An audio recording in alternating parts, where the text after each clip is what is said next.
Now these are, I think, curious times for car makers. It's either you completely embrace electrification or you embrace plug-in hybrids and basically call an internal combustion engine the devil's work.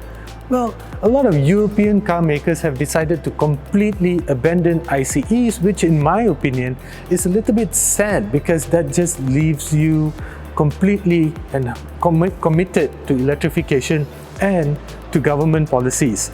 Well, basically, it's very different for Toyota. Toyota has basically decided to cover all bases. Hence why they have created this chart over here, and they have basically introduced a car, the Toyota Mirai, which is basically a fuel cell electric vehicle. They also have a battery electric vehicle, which I'll show you shortly, the plug-in hybrid electric vehicle, a hybrid electric vehicle, as well as internal combustion cars with pure internal combustion engines, such as the Vios, and such a hybrid electric vehicle, basically like a Toyota Corolla Cross, a plug-in hybrid electric vehicle. We are yet to see that in Malaysia from Toyota. A battery electric vehicle is basically what you see over here, the BZ4X. And the fuel cell electric vehicle is basically what the government of Sarawak is currently using with the hydrogen-powered Toyota Mirai.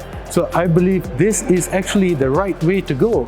Toyota has decided to give consumers the right of choice. Decide for yourself which is best for your needs. And if you're thinking that Toyota is anti-EVs, well, not entirely, because with this decision that they have made, they have actually saved 2.4 million trees. So at the same time, they have basically fulfilled their responsibility to Mother Nature, and yet at the same time has given us consumers the right of choice, which we are not getting from European car makers.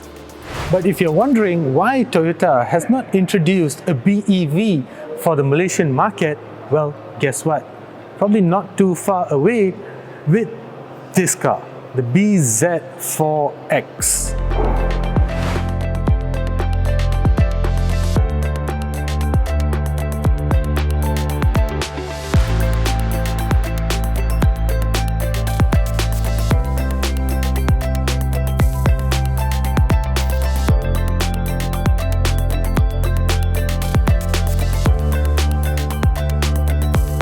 The BZ4X comes packed with a 71.4 kilowatt per hour battery with DC fast charging capabilities of up to 150 kilowatts, but it also accepts AC charging of up to 6.6 kilowatts with a Type 2 connector.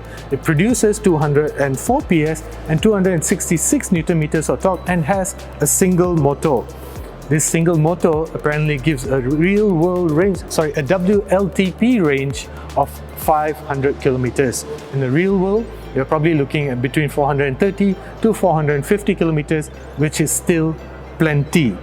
Power is sent to the front wheels via a single motor, and as far as design is concerned, it's probably one of the best looking designs from Toyota in recent times. It also features a eTNGA platform, which was jointly developed by Subaru.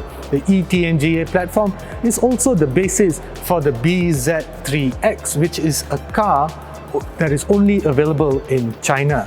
The eTNGA platform is also shared with the Lexus RZ.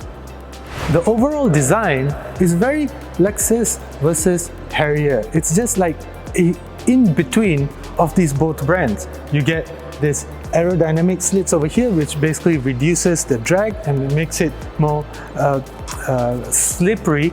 It basically enhances its efficiency as it cuts through the air. This part over here is basically where the EV connectors are placed. And then you get really good looking 20-inch wheels. You also get 360 cameras with a blind spot monitoring. Of course you do, because we hear that this car is not exactly going to be cheap. And then towards the back here, well, this is where it truly looks like a cross between Lexus as well as the Harrier. What I really like is that you get a lot of functionality.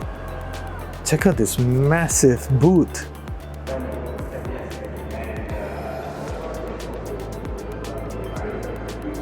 Now, the great thing about the BZ4X is that the interior is typically Toyota, and then at the same time progressive as well. Those that understand or are familiar with Toyota products will recognize the seats that look like they are from the Harrier. They are of course heated as well as ventilated. This is after all a car that is made in Japan, so you're going to get a lot of features that cater to the Japanese market, such as this snow button over here. So this is of course to manage power delivery to all four wheels, and then at the same time you get this massive 12 point something inch touchscreen over here that gives you access to Apple CarPlay as well as Android Auto, and then you get this very handy and cute meter panel over here that is actually very nicely positioned, that is actually curiously positioned right in your line of sight. So it's either you position your wheel a little bit at the bottom to be able to see the meter panel, or you get comfortable in your desired sitting position and you will not be able to see the meter panel at all from your line of sight. But no big deal, it's just a matter of getting used to. If you're wondering where the gear knob is, this is your gear knob. Rotate to the left for for reverse, rotate to the right for D, press for N, and P is over here. So it's all very nicely put together.